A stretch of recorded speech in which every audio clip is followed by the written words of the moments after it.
Sumainyo ang Panginoon. At sumaiyo rin. Ang mabuting balita ng Panginoon ayon kay San Juan. Papuri sa iyo, Panginoon.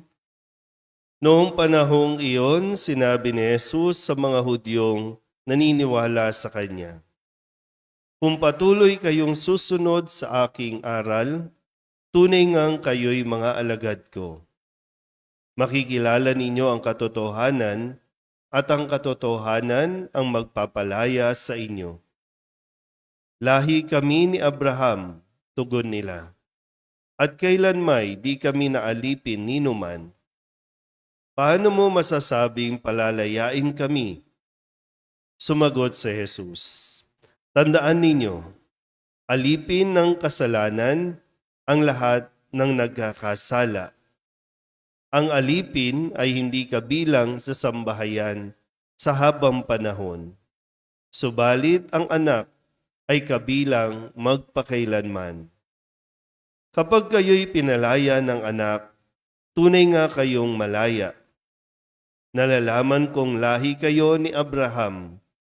Gayunmay, pinagsisikapan ninyo akong patayin, sapagkat walang pitak sa inyong puso ang aral ko. Sinasabi ko ang aking nakita sa aking ama. Ginagawa naman ninyo ang inyong narinig sa inyong ama."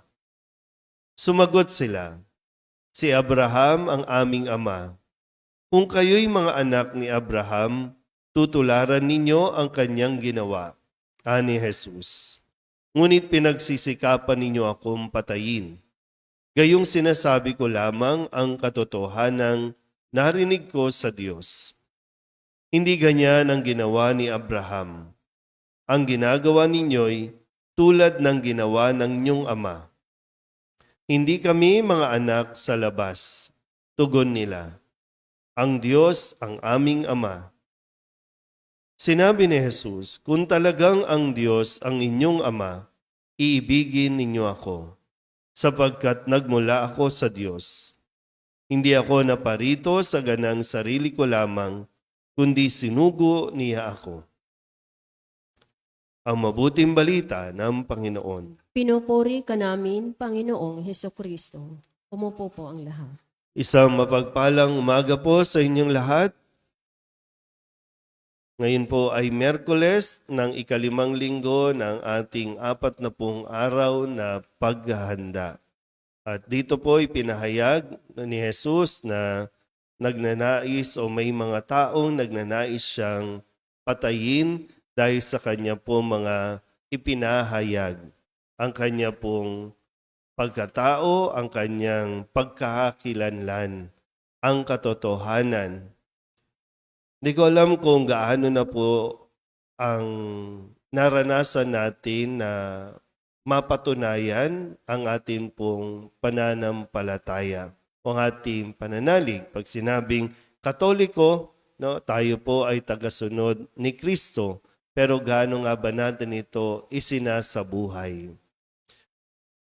Para po sa kapakanan, no, ng mga nanonood sa online, ang ating unang pagbasa ay patungkol mula sa aklat ni Propeta Daniel at binanggit doon itong tatlong kabataang ito na si Sadrach, Mesach at Abednego na hindi natinag sa kanila pong pagsunod at pagsasabuhay ng pananampalataya nila. Tinakot sila ni Haring Nebuchadnezzar na papatayin kung sila po ay hindi susunod sa kanyang ipinag-uutos na sumamba sa Diyos-Diyosan. At nanatili silang matatag, kaya't sinabi nila na kahit hindi sila pakinggan ng Diyos, kahit hindi sila iligtas ng Diyos mula sa balak ni Haring Nebuchadnezzar, hindi pa rin sila tatalikod sa kanilang Diyos. Hindi sila sasamba sa mga Diyos-Diyosan. At doon, sadyang itinapon sila doon sa pugon na makapitong beses yung lakas ng init ng apoy. Pero napatunayan at pinatunayan nila dito sa Haring Nebuchadnezzar na ito kung sino talaga ang tunay na Diyos. Kung kaya't sila po ay naligtas at itong haring ito ay naniwala na rin sa kanilang sinasambang Diyos. At dito sa Ebanghelyo natin, sa pahayag ni San Juan, muli nanindigan si Jesus sa katotohanan. Kaya mahalaga po na kilala natin ang ating sarili para kahit papano o kahit anong gawin ng mga tao na pampapahina ng loob natin, hindi tayo maapektuhan dahil kilala natin ang ating sarili. At malaya ang isang taong tumatanggap at nakakakilala ng kanyang sarili.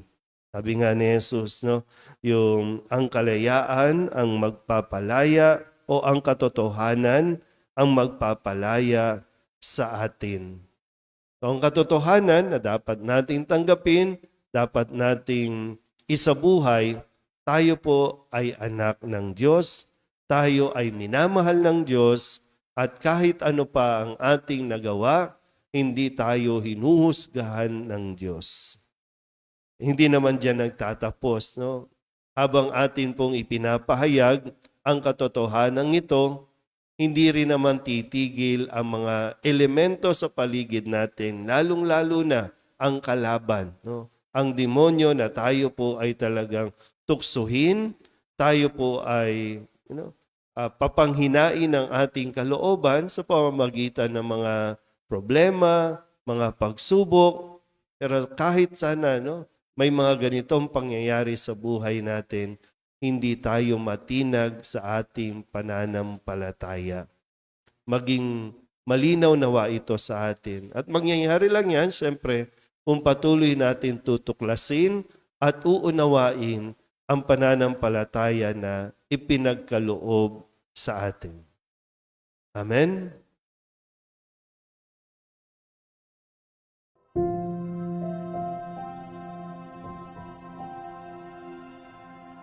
Amen.